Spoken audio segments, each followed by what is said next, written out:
याद होना चाहिए आपको, क्योंकि एग्जाम का शेड्यूल तैयार है। 7-8 जनवरी को आपका एग्जाम फिक्स है और एग्जाम 100% 7-8 जनवरी को ही होगा। अपने दिमाग में एक चीज फिक्स कर लेना, 7 और 8 जनवरी। तो हमने ओम के नियम तक बात कर ली थी। उसके बाद इससे रिलेटेड 2 टॉपिक और बचते हैं। पहला टॉपिक होगा आपका विद्युत शक्ति। वाक्य में विद्युत शक्ति है क्या, इसके बारे में हमें बात करनी। शक्ति यानी पावर, सामर्थ्य, और आपकी शक्ति क्या है वो आपको पता होनी चाहिए। 7-8 जनवरी को आपकी शक्ति का सबको पता चलेगा कि हम 7-8 तारीख को कितनी शक्ति का किस तरह से उपयोग कर रहे हैं। जो अपनी पावर को एकदम सही तरीके से यूज करेगा वो पावरफुल बन जाएगा, और जो नहीं कर पाएगा उसको कमजोर होने की जरूरत नहीं है, उसको उससे दुगनी पावर के साथ नेक्स्ट एग्जाम की तैयारी करनी पड़ेगी। तैयारी के लिए ये नहीं कि आपका ये एग्जाम हो गया, ये एक ही एग्जाम है, यानी कि इस एग्जाम के तुरंत बाद आपको फिर से एक नए एग्जाम की तैयारी करना है। चाहे आपका पेपर कितना बढ़िया हो, चाहे किसी का ये लगे कि मेरा पेपर बहुत बढ़िया हो गया, हो जाए, नेक्स्ट पेपर फिर आपको तैयार करने हैं। तो विद्युत शक्ति का तात्पर्य होता है कि जो हम कार्य कर रहे हैं उस कार्य की दर, यानी उस कार्य करने की क्षमता, कार्य करने की दर को हम क्या बोलते हैं, विद्युत शक्ति। इसका मतलब ये हुआ कि कार्य करने की दर P बराबर, यदि मैं कहूं कि शक्ति P बराबर W/T से, W यहाँ क्या है आपका कार्य, T आपका क्या है समय, यानी कि P बराबर W/T। और आपने पढ़ा है कि हमने पढ़ के हैं पीछे W बराबर क्या होता है Q into P। Q क्या है आवेश, V क्या है विभवांतर, यानी कार्य बराबर क्या होता है Q into V से। तो विद्युत कार्य मतलब V आवेश into विभवांतर को हम क्या बोलते हैं कार्य। तो P बराबर W/T से, यहाँ देखिए W की जगह मैं क्या लिख दूं Q और P बटे क्या हो जाएगा T। तो QV/T, या हम देखिए यहाँ V बराबर क्या है, V बराबर क्या होता है I, और Q बराबर क्या होता है Q बराबर IT, ये भी हमने पढ़ रखा है। Q बराबर IT भी हमने पढ़ रखा है, V बराबर IR भी हमने पढ़ रखा है। यदि इनको सम्मिलित रूप से रखे, यदि Q की जगह मैं IT into T कर दें, Q की जगह, और यहाँ देखिए I बराबर क्या है हमारा Q/T, या Q बराबर क्या हो गया IT से, इसका मतलब P बराबर क्या हो गया VI, क्योंकि V बराबर क्या है IR। तो आपसे विद्युत शक्ति का ये फॉर्मूला बहुत इंपॉर्टेंट रहेगा, ये फॉर्मूला भी आपका बहुत बढ़िया इंपॉर्टेंट रहेगा। एक इसका इंपॉर्टेंट रहेगा आपका मात्रक, विद्युत शक्ति का मात्रक किसमें मापते हैं हम, जूल में। जूल का मतलब हो गया कूलम इनटू वोल्ट। P बराबर IR इनटू I, क्योंकि हमने V की जगह क्या रखा है IR को, तो P बराबर क्या ले सकते हैं I²R। और ये इंपॉर्टेंट है आपका, शक्ति ह्रास पूछेगा, क्या पूछा जाएगा शक्ति का ह्रास, या शक्ति ह्रास की दर पूछ लेगा कि कोई वोल्टेज दे देगा आपको, और वोल्टेज के माध्यम से आपको शक्ति ह्रास का सूत्र पूछेगा। तो इस फॉर्मूले से हम इस सूत्र को आसानी से उस फॉर्मूले में रखोगे तो आपको आसानी से न्यूमेरिकल हल हो जाएगा। तो I²R, विशेष ध्यान करना, 1 वोल्ट बराबर 1 वोल्ट का 1 एम्पियर, यानी 1 कूलम कार्य करने की शक्ति जो है वो 1 वोल्ट बराबर 1 माइक्रो एम्पियर अगर लिख दे तो हमें इसको पावर में बदलना पड़ेगा। सीधा सा क्वेश्चन पूछेगा, या P बराबर हम क्या ले सकते हैं V²/R। तो आपको विद्युत शक्ति का सबसे पहले क्या ध्यान रखना है कि मात्रक क्या होना चाहिए, दूसरा 3 सूत्र हम यूज करेंगे। P बराबर एक तो VI से, दूसरा सूत्र आप याद करोगे P बराबर I²R, और तीसरा फॉर्मूला होगा P बराबर V²/R से। इन तीनों ही फॉर्मूले आपको विद्युत शक्ति के न्यूमेरिकल हल कराने में सहयोग करेंगे, और इससे संबंधित न्यूमेरिकल भी हम नेक्स्ट करके देखेंगे कि आपसे इससे संबंधित किस प्रकार का न्यूमेरिकल पूछा जा सकता है। एक तो आपसे क्या पूछेगा सामान्य सूत्र, कई बार देखो ये दे देता है, क्वेश्चन आ जाए मान लो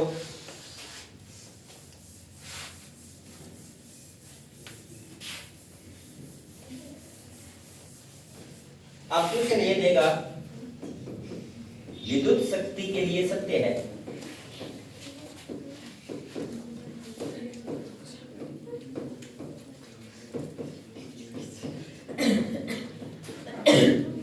ऑप्शन बनाएगा,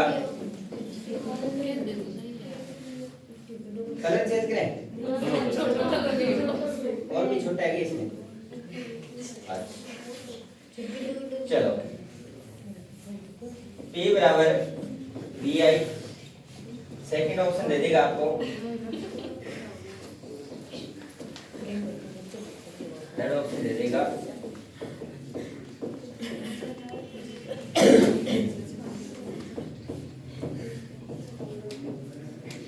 सीधा सा प्रश्न आपसे पूछा जा सकता है कि विद्युत शक्ति के लिए सत्य है।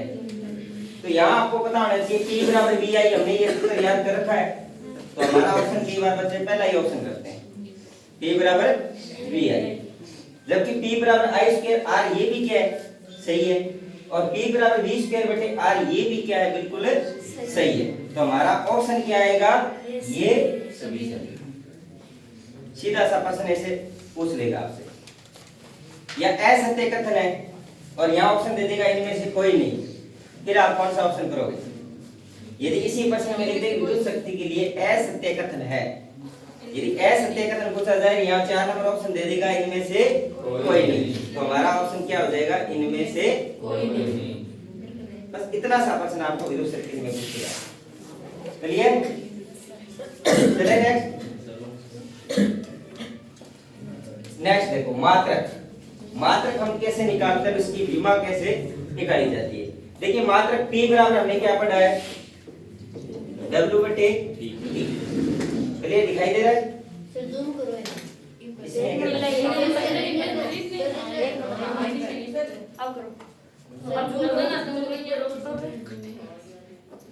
बस दिखाई दे रहा है, दिखाई दे रहा है।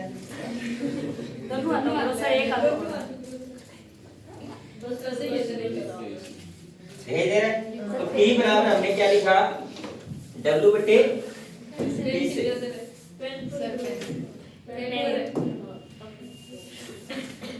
तो P बराबर W बटे T। W का मतलब होता है कार्य, और कार्य का मात्रक आपका क्या होता है, जूल। कार्य का मात्रक क्या होता है, जूल। और समय को किस में लिखते हैं, सेकंड में। समय को किस में लिखते हैं, सेकंड में। जूल पर सेकंड, जूल पर सेकंड भी हम लिख सकते हैं, जूल पर सेकंड।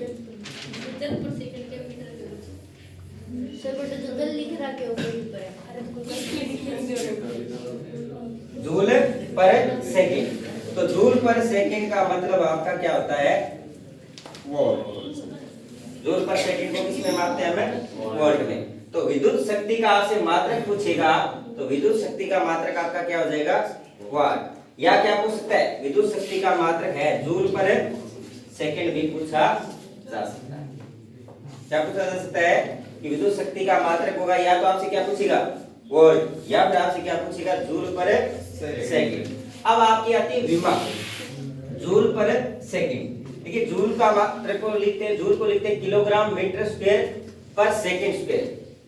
तो जूल को आप किस में लिखोगे, जूल को हम लिखते हैं kilogram metre square second square, बटे में समय को किस में लिखते हैं, सेकंड से। समय को किस में लिखेंगे, सेकंड से। तो हम इसकी विमा भी आप आसानी से याद कर सकते हैं।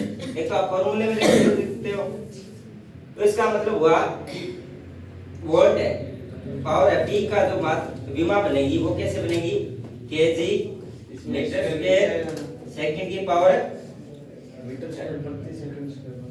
हाँ मीटर प्रति सेकंड स्क्वायर है, ये माइनस हो जाएगा,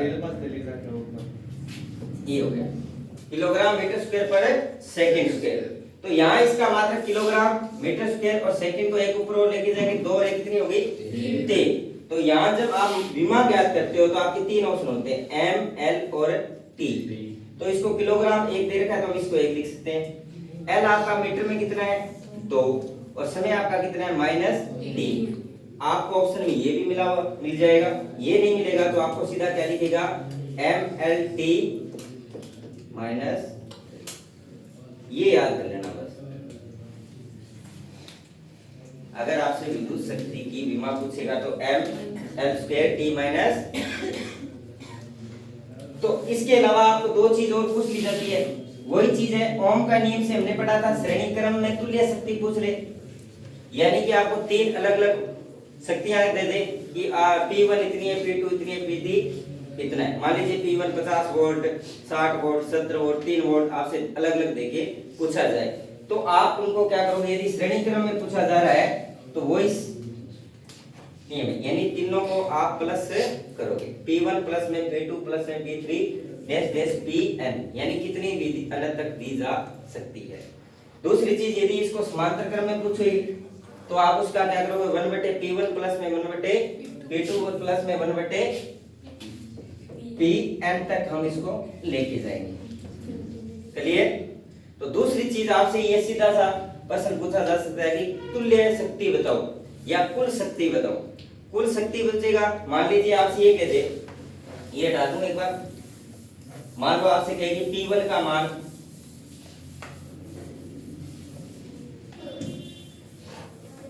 जैसे मान लीजिए आपको दे दे कि P1 है वो आपको दे दे 10, P2 आपको दे दे 20 और P3 आपको दे दे 30 और आपसे टोटल पूछ ले कि तुल्य शक्ति कितनी होगी। तुल्य शक्ति, अगर इसमें तुल्य शक्ति दिया है तो आपको एक तो पूछेगा श्रेणी क्रम और दूसरा पूछा जा सकता है समांतर क्रम।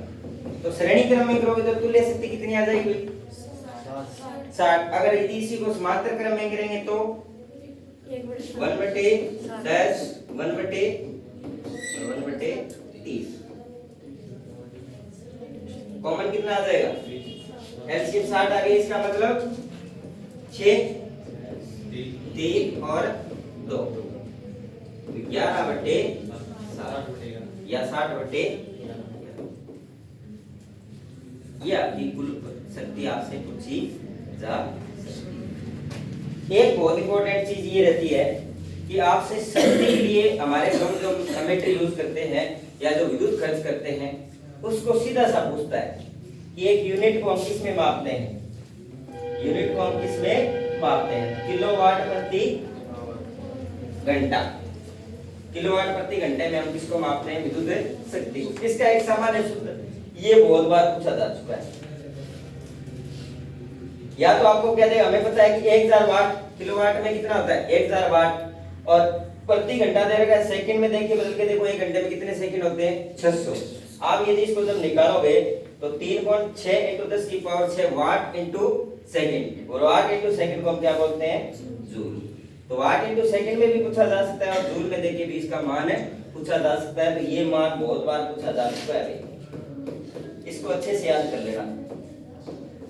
1 किलोवाट घंटे में होते हैं, ऑप्शन आ जाएगा, ऑप्शन कैसे बनाएगा देखना, 3.6 × 10⁻⁻6, 3.66 × 10⁻⁻7, 3.06 × 10⁻6, 3.6 × 10⁻6। ऐसे एकदम नजदीक के पॉइंट लेके वो ऑप्शन बनाएगा तो हमें आसानी से पता चलना चाहिए कि कौन सा आंसर हमारा सही होगा, ये चीज जरूरी है। तो यहाँ तक कोई समस्या, यहाँ से सीधा न्यूमेरिकल कैसे पूछेगा भी आपको, एक तो तरीका ये है तुल्य शक्ति पूछेगा या किलोवाट घंटे में पूछ लेगा या इसका सामान्य सूत्र पूछेगा या आपको इससे क्या पूछा जा सकता है, इसकी विमा में सीधा ऑप्शन आएगा। या तो आपको फॉर्मूला याद है तो फॉर्मूले से आप निकाल सकते हो, अगर फॉर्मूला याद नहीं हो रहा तो आप इसकी विमा को सीधा याद कर सकते हो। चलिए नेक्स्ट देखिए, इससे संबंधित न्यूमेरिकल। दोबारा इस न्यूमेरिकल से देखो, न्यूमेरिकल में दोबारा हम इस पर चर्चा कर रहे हैं कि विद्युत शक्ति क्या है। विद्युत शक्ति हमने पढ़ा, विद्युत शक्ति P बराबर क्या होता है, W/T, यानी कि जो हम कार्य कर रहे हैं उस कार्य करने की दर को हम क्या कहते हैं, विद्युत शक्ति। यहाँ तक किसी को कोई समस्या? अब आपको पता है कि कार्य का मात्रक क्या होता है, जूल। सर जूम तो करो, इन्हें दिखाई को नहीं, ये दिखाई नहीं दे रहा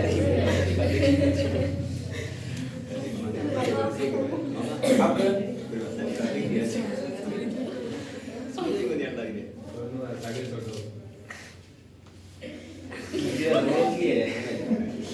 बस अब दिखाई दे रहा है क्या? अब दिखाई दे रहा है ना सबको? ध्यान करिए, P बराबर हमने पढ़ा W बटे T से, यानी कि कार्य करने की तरह वो हमारी क्या विद्युत है शक्ति। W को हम किसमें मापते हैं? जूल में, और समय को किसमें? सेकंड। तो जूल बटे सेकंड हमारा क्या होता है? वाट।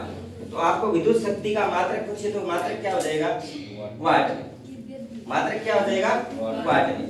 देखिए W बराबर होता है QV, तो मैं P बराबर क्या लिख सकता हूँ? ये लिख सकते हैं। यहां तक किसी को दिक्कत? क्योंकि W की जगह मैं क्या लिख सकता हूँ? Q into P। यहां तक किसी को दिक्कत है क्या? नहीं है ना? अब आगे देखो, Q की जगह क्या होता है? I बटे ये लिख सकते हैं, और V बराबर क्या होता है? IR। ये दोनों जब आप चीज लिखोगे तो एक तो सूत्र आपका P बराबर क्या बनता है? VI। एक आपका सूत्र बनता है P बराबर I स्क्वायर R, और एक आपका P बराबर क्या बनेगा? V स्क्वायर बटे R। ये तीन सूत्र आपको याद है।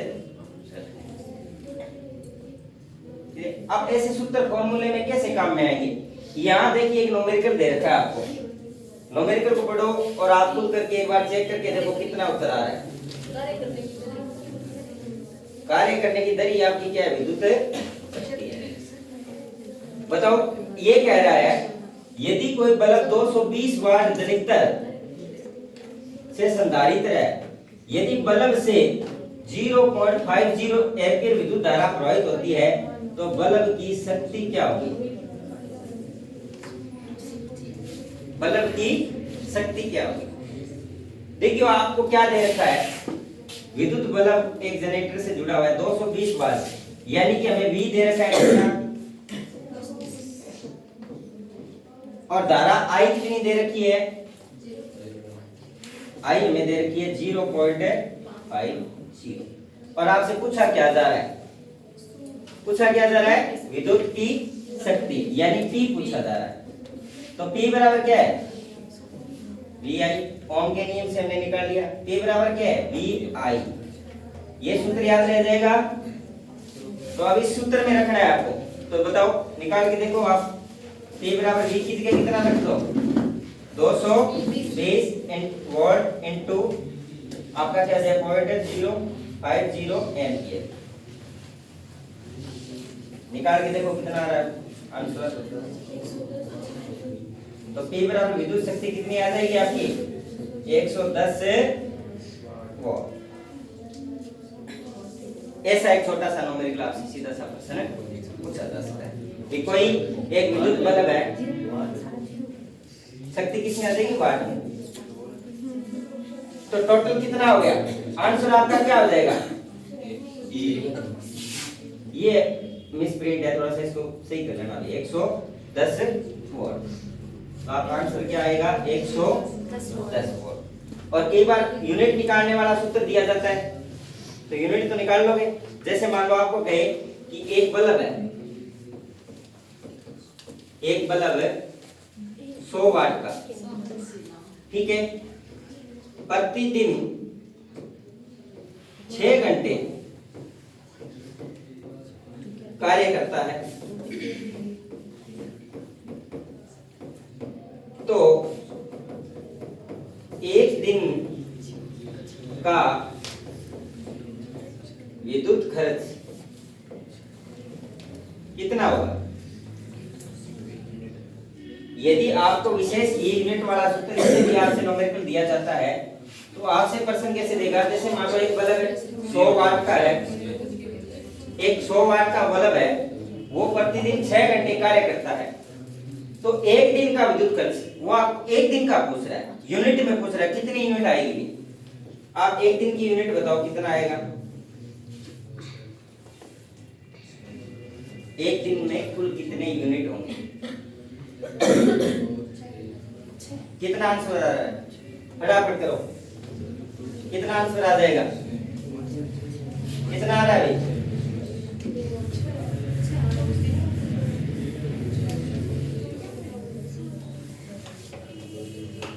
कितना आंसर आया?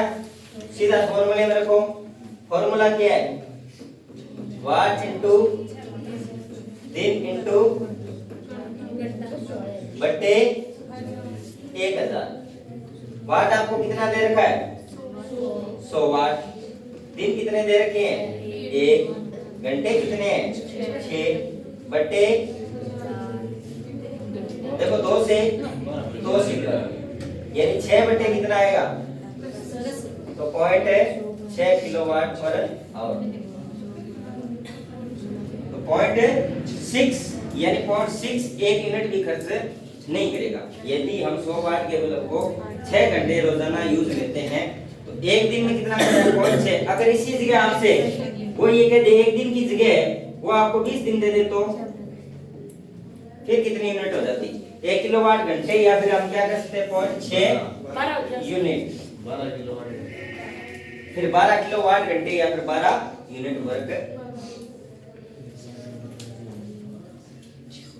यहाँ तक कोई दिक्कत है क्या? फॉर्मूले में कोई समस्या नहीं आएगी, सीधा सा। और इस टॉपिक का सबसे मोस्ट इंपॉर्टेंट सवाल है ये करो आप। इस सवाल को अगर आप समझ गए ना तो यूं मान लो आपके अगर ये सवाल आपके रिट में, आपकी सीएटी में, आपके पीछे रेलवे में, अधनिष्ठ बोर्ड के जितने भी एग्जाम पूछे गए हैं उनमें हर बार ये प्रश्न पूछा जाता है। अब आपको शक्ति के सारे फॉर्मूले याद है ना, तो आप ये न्यूमेरिकल निकाल सकते हैं। हर जगह ये चेंज होगा। और ऐसा एक न्यूमेरिकल विश्वास करके चलना, ऐसा एक न्यूमेरिकल आपको आने वाले एग्जाम में अगर न्यूमेरिकल पूछा जाएगा तो ये न्यूमेरिकल आपको जरूर मिलेगा।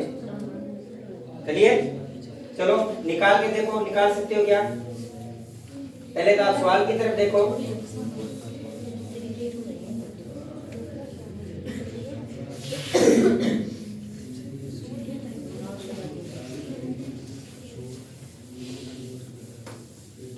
चलिए क्या कह रहा है? एक बल्ब है कितने वाट का? 100 वाट का। दिखाई दे रहा है ना सबको? और बड़ा करके देखें। चलो एक बल्ब है वो कितने वाट का है? 100 वाट का बल्ब। वो 200 वोल्टेज को 160 वोल्टेज के साथ जोड़ा गया है। शक्ति की हास होगी, यानी पहले तो क्या कर रखा है? मान लीजिए आपका एक बल्ब है, उसको एक 220 वोल्टेज के साथ जोड़ा हुआ है। अब यदि उसको हम इस वोल्टेज को घटा के कितना कर दें? 160 वोल्ट कर। यहाँ कह रहा है कि वो 220 वोल्ट पर उसकी शक्ति है वो कितनी है? 100 वाट है। 220 वोल्ट पे उसकी शक्ति कितनी है? 100 वाट है। तो वो कह रहा है कि इस 160 पर उसकी शक्ति पी कितनी है? वो आपसे ये चीज पूछ रहा है। जो अब उसकी शक्ति कम हो के कितनी हो गई, यानी आपने वोल्टेज को कितना कम किया है? 200 से 160 वोल्टेज कितना कम किया है? 200। ये 200 है, 200 दे रखा है, तो 200 आपने कितना कम किया है? तो ये कितना कम होगा?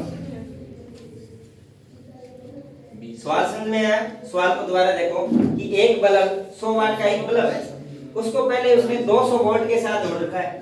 वो कहता है कि यदि उसको 160 वोल्टता के साथ जोड़ दिया जाए, अब उसको कितने वोल्टता के साथ जोड़ दिया जाए? 160 वोल्टता के साथ जोड़ दिया जाए तो शक्ति की हास होगी। यानी वो कह रहा है कि 200 वोल्ट से मैं कम कर रहा हूँ, 160 कर रहा हूँ, इसका मतलब वो 40 वोल्ट कम कर रहा है। तो आपको बताना है उसकी शक्ति कितनी कम हो जाएगी। इसके लिए आपको क्या क्या चीज चाहिए? आप देखिए P बराबर क्या होता है?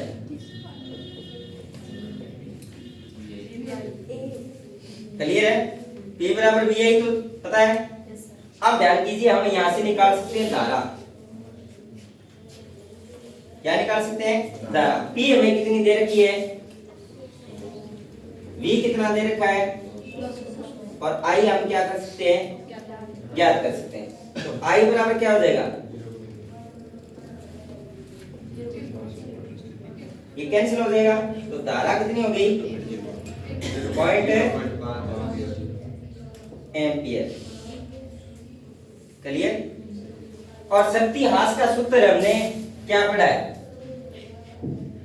शक्ति ह्रास का सूत्र हमने पढ़ा है T बराबर क्या होता है I स्क्वायर। अब आपको क्या चाहिए? प्रतिरोध। क्या चाहिए? प्रतिरोध। R बराबर क्या होता है? V बटे, यहां तक क्लियर है? ओम का नियम अच्छे से पढ़ा है। तो R बराबर V बटे क्या है? I। V हमें कितना दे रखा है? R कितना है? अगर आप इस पॉइंट को हटाओगे कितना आ जाएगा प्रतिरोध? 400। प्रतिरोध कितना आ गया? 400 ओम। यहां तक कोई समस्या?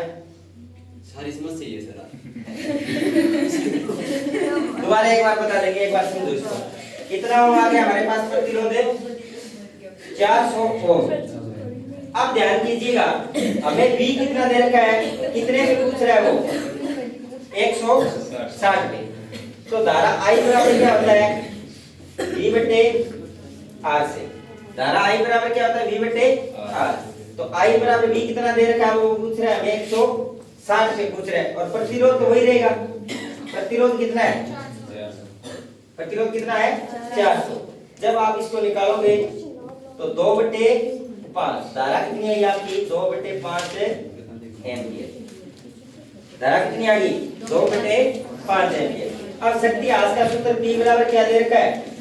I square R। तो P बराबर I स्क्वायर का क्या करोगे? 2/5 की क्या करोगे आप? इनटू R की जगह हमें कितना दे रखा है? तो क्या हो जाएगा? 4/25 इनटू 400। जब आप इसको निकालोगे तो ये आपका हो जाएगा 16। तो W बराबर P बराबर कितनी आ जाएगी? 64 वाट। 64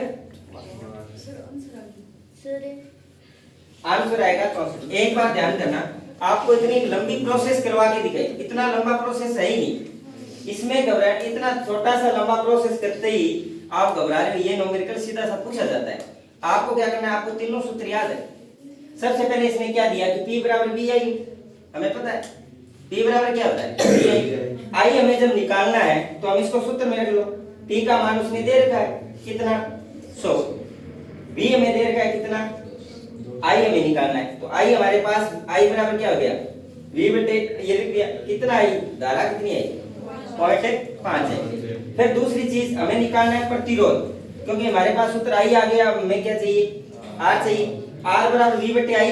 V हमें दे रखा है और I हमने निकाल लिया। टोटल प्रतिरोध कितना आ गया? 400। अब ये तो आया इस वोल्टेज पे। किस वोल्टेज पे? 200 पे। लेकिन वो हमें किस पर पूछ रहा है? 160 पे। 160 पे पूछ रहा है तो हमें 160 की धारा निकालनी पड़ेगी। कितने की धारा? 160 की। तो I हमें V हमें कितना दे रखा है? 160 वोल्ट। तो I बराबर V बटे क्या है? तो V बटे R जब आप निकालोगे तो I बराबर V का मान कितना है? 160 और R हमें कितना है निकाला हमने? 400 ओम। जब आप इसको भाग देके देखोगे तो धारा कितनी आएगी? 2/5 एम्पियर। फिर आप इस सूत्र में रख दो। 2/5 की स्क्वायर कितना हो गया? 4/25 इनटू प्रतिरोध हमारा कितना है? 400। जैसे आप इस सवाल को हल करोगे आपकी शक्ति कितनी आ जाएगी? 64। तीन सूत्र हो गए। कोई सूत्र साथ लिखो तो से मार कर लेगा पड़ी। चलो एक बात सुनो, यहाँ तक इस सवाल के बाद मैं दोबारा बता देता हूँ फॉर्मूला। इस चीज को एक बार इसको छोटा कर देते हैं।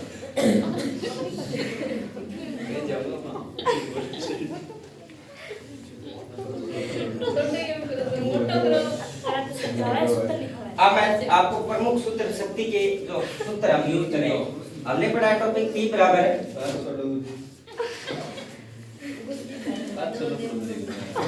T बराबर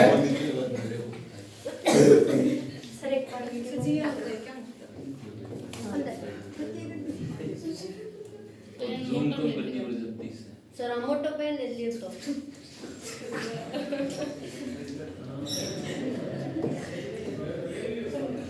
और मोटर सही है सर।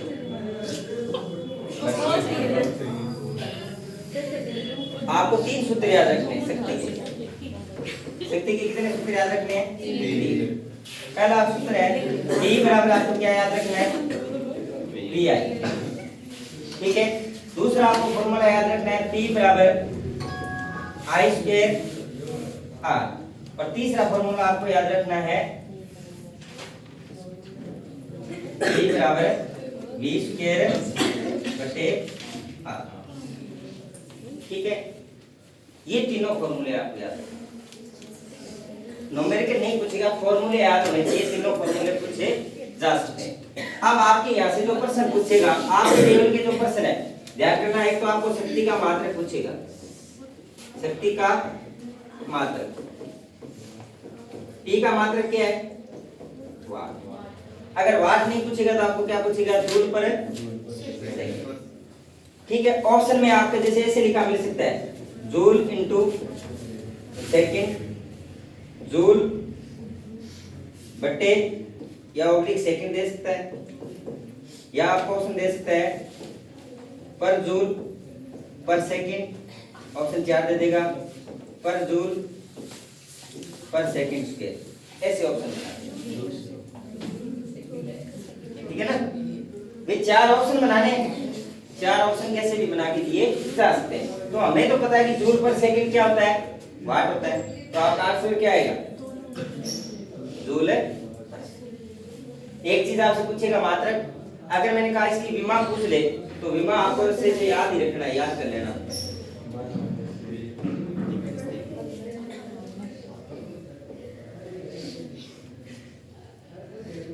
बहुत कम रियल चांसेस है।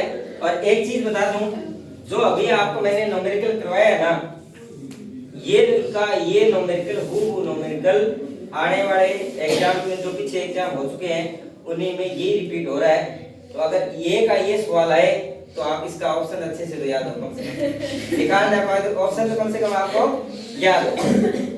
अच्छी बात है, निकालना सीखो। एक न्यूमेरिकल अगर आता है, मैंने इसलिए करवाया कि हो सकता है कि आपके सीएटी के एग्जाम तक न्यूमेरिकल नए पूछे जाए। ज्यादातर थ्योरी वाले प्रश्न पूछे जाते हैं और थ्योरी वाले प्रश्न मैं आपको साथ में करवा रहा हूँ। ये न्यूमेरिकल वाले इसलिए करवाए कि बाय द वे अगर एक प्रश्न न्यूमेरिकल का आए तो आप कुछ न कुछ सीखा हो, आपने कुछ चीजें याद हो तो आप उस न्यूमेरिकल को निकाल सकते हो। तो कम से कम 1 नंबर तो आपका बढ़े, और 1 नंबर के आप बहुत महत्व। मैं आपको ये नहीं कहना चाह रहा कि भी ये सिलेबस में है जरूर करना है। देखिए सूत्र आपको इतनी चीज अगर आप अच्छे से याद रख रहे हो ना, तो कोई जरूरी नहीं कि न्यूमेरिकली आए। आपको सीधा फॉर्मूला देके पूछ लेगा, निम्न में से असत्य कथन है, सत्य कथन है, तो 3 देगा। और ऑप्शन कई बार ये बना देता है केवल एक सही है, केवल ए बी सी तीनों सही है, ए बी सही है, ए डी सही है। तो न्यूमेरिकल अगर न पूछे तो अच्छी बात है, लेकिन फॉर्मूले तो आपको कम से कम अच्छे से क्या होने चाहिए? याद होने चाहिए। ज्यादा कुछ नहीं पूछेगा। शक्ति का मात्रक पूछ लेगा, शक्ति की विमा पूछ लेगा, विद्युत शक्ति किसे कहते हैं, कार्य करने की दर को विद्युत शक्ति। अगर मान लो आप इसका मतलब ये हुआ कि P बराबर VI का मतलब क्या है। अब अगर आपसे एक चीज पूछे P बराबर VI का मतलब ये हुआ कि P समानुपाती है किसके? V के। V समानुपाती है किसके? अगर आपसे पूछे शक्ति के लिए सत्य कथन है, अगर आपसे प्रश्न पूछ ले कि शक्ति के लिए सत्य कथन है, और पहला ऑप्शन बनाएगा शक्ति बढ़ने पर वोल्टता घटती है, शक्ति बढ़ने पर वोल्टता घटती है। ऑप्शन 2 बनाएगा शक्ति बढ़ने पर धारा घटती है।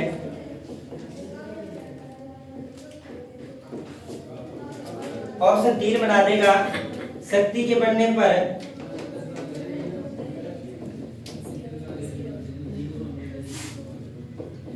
ठीक है धारा बढ़ेगी, वोल्टता घटेगी।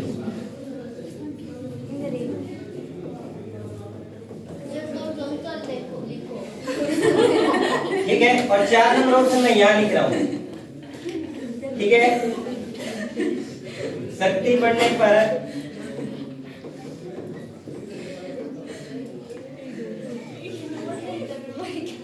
धारा व वोल्टता साथ साथ बढ़ती है। बस ये चीजें पूछेगा आपसे, तभी आपको न्यूमेरिकल के जरूरी नहीं। किसके लिए जरूरी है? इस तरह का अगर प्रश्न आपसे पूछा जा रहा है तब आपके लिए आवश्यक हो जाता है कि मुझे ये चीज याद हो। यानी कि आपसे प्रश्न सीधा सा पूछेगा, आपको सीधा सा पूछ लेगा शक्ति के लिए सत्य कथन है, पहले लिख देगा शक्ति बढ़ने पर वोल्टता घटती है, शक्ति बढ़ने पर धारा घटती है, शक्ति बढ़ने पर धारा बढ़ेगी, वोल्टता घटेगी, और शक्ति बढ़ने पर धारा व वोल्टता साथ साथ बढ़ेगी। तो ये एक फॉर्मूला आपको इस सवाल का आंसर दे सकता है। ये याद है तो आप आसानी से इस सवाल को क्या कर दोगे, अन्यथा आप इस सवाल को हल नहीं करोगे। तो ये फॉर्मूले आपके 3 फॉर्मूले हो गए, पीडीएफ आपको उपलब्ध करा दी जाएगी और यहाँ से भी आप नोट कर सकते हो। तो तीनों फॉर्मूले और ये चीजें तीनों आप अच्छे से क्या करोगे, याद करोगे।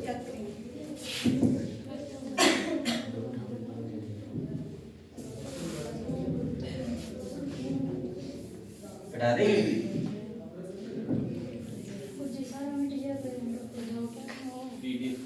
सर पीडीएफ की बनाए फिर तंगी आ जाएगी। यही प्रश्न है, टेंशन मत लो आप। यहाँ से ये लिख लो बस, ये वाले सूत्र लिख लो, लिखना है तो सर अब जो हो जैसे बस ये लिख लो।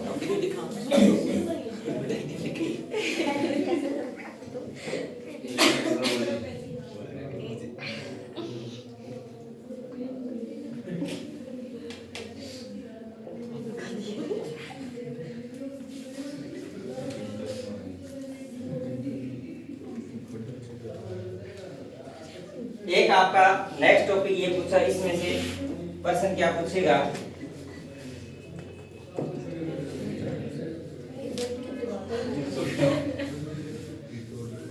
बस ये हो जाए। अब नेक्स्ट टॉपिक आपका पूछेगा विद्युत धारा का तापीय या ऊष्मीय नियम, और यहाँ से 100% प्रश्न आएगा। इन चीजों पे ध्यान देने की जरूरत नहीं, इतना ज्यादा आपको याद रहे न रहे। यहाँ से आपको प्रश्न क्या पूछेगा, इससे संबंधित युक्तियां पूछेगा कि इससे संबंधित कौन सी ऐसी युक्तियां हैं जो हम यूज में लेते हैं, जो हम प्रतिदिन यूज में लेते हैं। तो पहले ये तो मैं बताना चाहिए तापीय नियम या ऊष्मीय नियम का मतलब क्या है। ये कहता है कि जब किसी धात्विक चालक तार से विद्युत धारा प्रवाहित की जाती है तो वह गर्म होकर विद्युत धारा को किस रूप में, ऊष्मा के रूप में उत्सर्जित करता है। यानी कि आपका जो ताप है वो किस में, ऊष्मा में बदल जाएगा। तो आप निश्चित टेम्परेचर में ताप बढ़ा रहे हो, यदि किसी चालक में गर्म होकर विद्युत धारा प्रवाहित कराओगे तो वो गर्म होगी। हमें कोई चीज गर्म होगी, इसका मतलब वो क्या उत्पन्न हो रही है, हमें ऊष्मा दे रही है। तो इस एक प्रभाव को हम क्या कहते हैं, विद्युत धारा का तापीय नियम या ऊष्मीय नियम। यानी जब हम किसी चालक तार में से विद्युत धारा प्रवाहित करते हैं तो चालक तार का क्या बढ़ेगा, ताप बढ़ेगा। ताप बढ़ेगा तो चालक तार में से विद्युत धारा उत्सर्जित होगी, विद्युत धारा उत्सर्जित होगी तो उसमें से विद्युत ऊष्मा के रूप में हमें प्राप्त होगी। जैसे आप हीटर का सामान्य यूज करते हो, हीटर देखा है आप लोगों ने, हीटर क्या होता है, गर्म होता है। हम जैसे उसको प्लग में लगा के ऑन करते हैं, कुछ समय बाद वो क्या हो जाता है, गर्म हो जाता है। तो वो विद्युत धारा को किस में बदल रहा है, प्रश्न आपसे ये पूछा जाता है। यदि आप विद्युत हीटर का यूज कर रहे हो तो विद्युत हीटर है वो विद्युत धारा को किस रूप में कन्वर्ट कर रहा है, किस रूप में बदल रहा है। तो विद्युत धारा को किस में ले रहा है, ऊष्मीय ऊर्जा के रूप में परिवर्तित करके ऊष्मा दे रहा है। तो पहला प्रश्न तो ये पूछा जा सकता है कि ऊष्मा के रूप में हीटर का ऑप्शन दे देगा, विद्युत केतली हो गई, बहुत सारे ऐसे उपकरण हैं जिससे आप इसी नियम का प्रयोग करते हैं। प्रश्न की बार ये आता है, प्रश्न ऐसे पूछ ले विद्युत इस्त्री किस सिद्धांत पर कार्य करती है। अगर आपसे प्रश्न ऐसे पूछ ले, मान लीजिए क्वेश्चन पूछ ले कि विद्युत इस्त्री किस सिद्धांत पर कार्य करती है,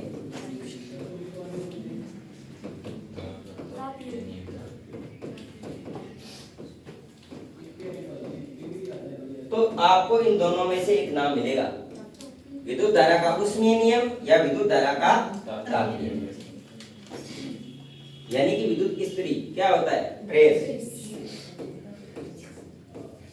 आपसे पूछ ले प्रेस नाम दे दिया जा सकता है, विद्युत स्त्री पूछी जा सकती है कि आपके किस सिद्धांत पर कार्य करती है, किस सिद्धांत पर कार्य करती है, आपके विद्युत धारा का तापीय नियम या फिर उष्मीय नियम। अब ध्यान कीजिए कि विशेष आवेश द्वारा यानी Q आवेश द्वारा W जूल द्वारा कार्य किया जाए तो H कैलोरी ऊष्मा प्राप्त होती है। मान लीजिए कि एक Q आवेश कोई कार्य कर रहा है, आपने क्या देखा कि Q आवेश है वो कोई कार्य कर रहा है W, तो जो हमें ऊष्मा प्राप्त हो रही है वो कौन सी ऊष्मा प्राप्त हो रही है, H ऊष्मा क्या प्राप्त हो रही है हमें, H ऊष्मा। तो H बराबर W को अगर बराबर मान लिया जाए तो देखिए हमने शक्ति नियम से पढ़ा है, P बराबर हमने क्या पढ़ा है, VI, और P बराबर V, I की जगह मैं Q बटे T लिख सकता हूं। तो यहाँ देखो PT बराबर QV, ये दोनों समान है, इसलिए हम PT और VIT को क्या लिख सकते हैं, एक समान, क्योंकि P की जगह VI लिख सकता हूं और T का T हो गया। तो इस नियम से इसका बहुत ही इंपॉर्टेंट फॉर्मूला है, याद कर लेना और लिख लेना, I स्क्वायर RT, ये फॉर्मूला याद कर लेना। और इससे संबंधित मैं आपको एक प्रश्न करवाऊंगा, I स्क्वायर RT, तो आपसे एक तो फॉर्मूला याद होना चाहिए, H बराबर क्या होगा, I स्क्वायर RT। आपसे पूछ रहे विद्युत धारा का तापीय नियम के लिए सत्य कथन है, क्वेश्चन दे देगा H बराबर, देखिए H बराबर क्या दे देगा, एक तो VIT, ये भी सही होता है, एक आपको H बराबर क्या दे देगा, I स्क्वायर RT, ये दोनों इसके लिए क्या होते हैं, सही। सही फॉर्मूला है वो आपका कौन सा होगा, H बराबर I स्क्वायर I क्या है, विद्युत धारा, R आपका क्या है, प्रतिरोध, T आपका क्या है, समय। एक निश्चित प्रतिरोध का तार जिसमें से आवेश प्रवाहित होंगे, एक निश्चित प्रतिरोध का तार जिसमें से क्या प्रवाहित होंगे, आवेश, और उससे कितनी धारा दे रहे हैं, क्योंकि धारा मिलेगी तभी तो वो धारा को किस रूप में उत्सर्जित करेगा, ऊष्मा के रूप में, और उसको उत्सर्जित करने में निश्चित कोई ना कोई समय लगेगा, उसी को हम कहते हैं विद्युत धारा का तापीय या उष्मीय नियम। यहाँ तक इसमें कोई समस्या, विद्युत धारा का तापीय नियम आपसे पूछे तो पहला प्रश्न क्या पूछेगा, एक तो प्रश्न ये पूछता है कि विद्युत धारा का तापीय या उष्मीय नियम क्या है, कि जब हम किसी चालक तार में या किसी चालक तार में से विद्युत धारा प्रवाहित करते हैं तो वो विद्युत धारा गर्म होकर ऊष्मा के रूप में क्या होती है, उत्सर्जित। तो पहला प्रश्न है कि विद्युत धारा के तापीय नियम में विद्युत का होता है उत्सर्जन अवशोषण, उत्सर्जन अवशोषण दोनों, इनमें से कोई नहीं या ये सभी। इस बात को इंपॉर्टेंट कर लेना, इसको अंडरलाइन कर लेना, उत्सर्जित। अगर मान लो आपसे ऐसे पूछ लिया जाए कि विद्युत धारा के तापीय या उष्मीय नियम के आधार पर आपसे पूछा जाए कि जो विद्युत चालक धारा को जो धारा दी जा रही है वो धारा किस रूप में परिवर्तित होती है, उत्सर्जित होकर ऊष्मा के रूप में, तो विद्युत धारा क्या होगी, उत्सर्जित। ऑप्शन बना देगा, विद्युत धारा होगी उत्सर्जित अवशोषित, उत्सर्जित अवशोषित दोनों, इनमें से कोई नहीं। तो इस चीज को एक तो ये ध्यान करना है।